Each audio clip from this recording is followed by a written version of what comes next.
What's up, Agents Wolf here. Welcome to another Division 2 build video. In today's video, I'm going to showcase an exceptional build which will allow you to absolutely stroll through legendary missions like they're nothing. You can solo any difficulty content in the game in PvE, and even in a group, your teammates will love you because you can heal and you can dish out massive amounts of damage. Crits and non-crits. You don't even have to crit to do lots of damage with this build, which means almost all your bullets will be hitting high numbers. This setup is primarily focused around being a solo build for any difficulty, but in a group it still works, so it's really up to you how you want to utilize this setup. But it's quite simple to make and it shouldn't take you too long to set this up. Let me quickly give you a quick showcase of this build. So this is, as you can see, a striker build, but I have got a lot of skill utility with this setup. So if we put our turret down right here and make use of the capacitor, you guys will see just how much damage this turret can do.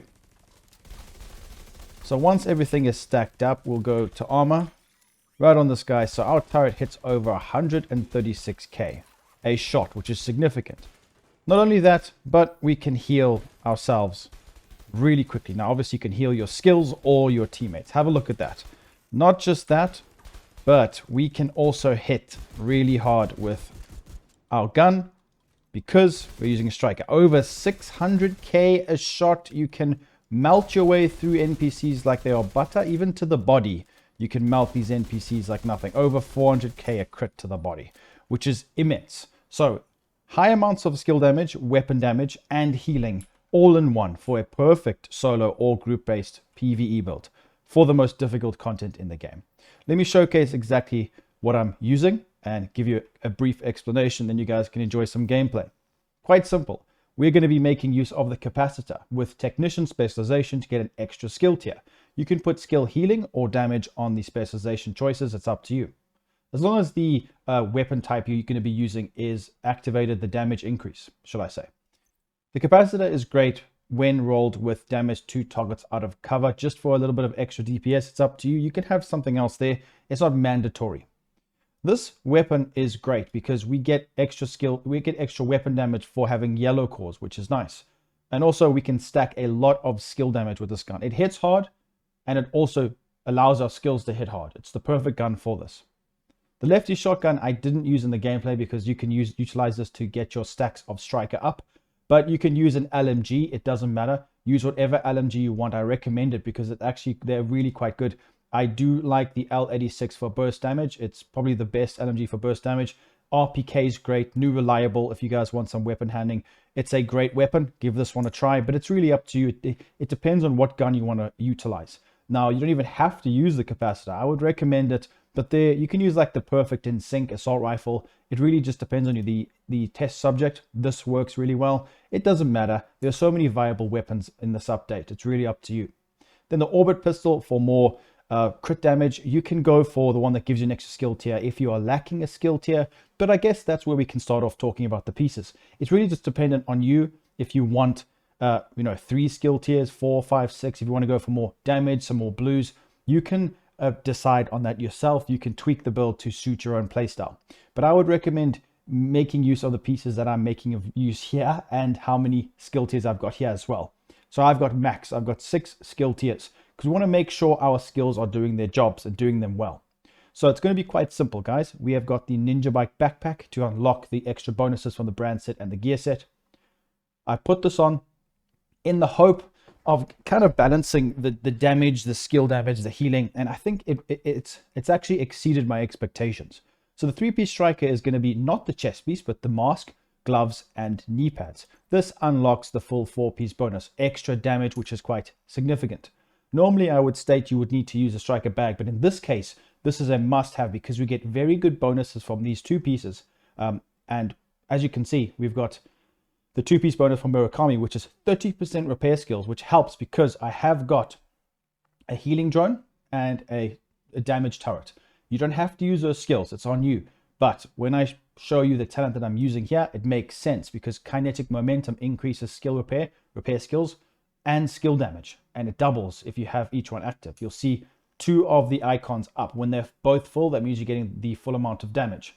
This is just really good, and it works perfectly, giving my turret, my drone extra healing and also my turret more damage. So I absolutely recommend using kinetic momentum with the Murakami. Skill duration also makes a big difference, especially in some of the difficult legendary missions where your skills may run out, and you need to have them up as long as possible.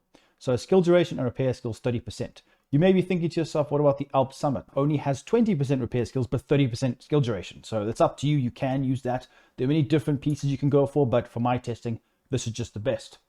Then I've gone for, it's a pretty obvious one, Picaro's holster, more weapon damage and a blue and a skill tier from the 2-piece. And skill haste makes sense.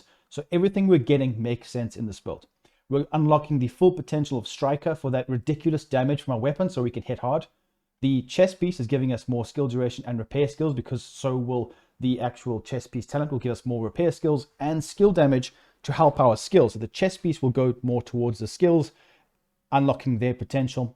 And then the holster will also go towards increasing our skill tier, weapon damage, and survivability. So all these pieces make sense. The build hits hard in 2 ways, weapon damage, skill damage, and we can heal, which is really nice. And if your turret is taking loads of damage, you can send out your drone to actually heal your turret, if you guys didn't know that, or you can heal your teammates if you are playing in a group. This build is arguably one of the best solo builds in the game right now for survivability and damage, but even if you want to use it in a team, it's very powerful. So make sure you give it a try, guys. So with my skills, like I said before, you can try use whichever one you want to try different ones. I recommend these two. Just go for your best modifications. Then you can take a look at the stats. Enjoy the gameplay. If you have any questions down below, just let me know. I will check the comments out. We've got some armor damage, crit chance. Now, that's where the modifications come into play. So I wanted to showcase this first. So we want to go no less than like 50%, 54% crit chance. We've got a reasonable amount of crit damage. You don't have to go for crit chance and crit damage because we have got baseline weapon damage from Striker. So you'll still hit hard even if you don't have high crit chance. But I always recommend making use of that crit. Take a look at the other stats. The skill haste doesn't really make a difference because our drone and turret are going to be up most of the time anyway. But when we look at the modifications, I went for a crit chance mod because, like I said, I wanted to make use of that crit damage. Then the backpack as well, another crit chance. You don't have to do that. In the mask, I've gone for repair skills. You can go for duration. You can go for more crit damage if you don't need crit chance. It's completely up to you. If you guys wanted to go for a chest go with hazard protection, depending on what mission you're playing in, that could also be a viable option. It's really just up to you, and you can tweak this how you want. I always say go for that. It will definitely be better for you if you tweak the build to suit your playstyle or whatever content you're playing in. So with the attributes on the Striker pieces, I've gone for crit chance. Go for crit chance or crit damage. The chest piece, I know I've got status effects, but I'd rather have repair skills and skill damage, or you can go for like crit chance and skill damage. It just depends what you would like. So same as the Picaros, I've gone for crit chance on the holster. It really just depends on what you want to get out of the build. But like repair skills, skill damage, crit chance, crit damage, anything like that will be good. So enjoy the gameplay, guys. Please make sure to leave a like, subscribe, and I'll see you very soon in the next one. Peace out.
in need of backup.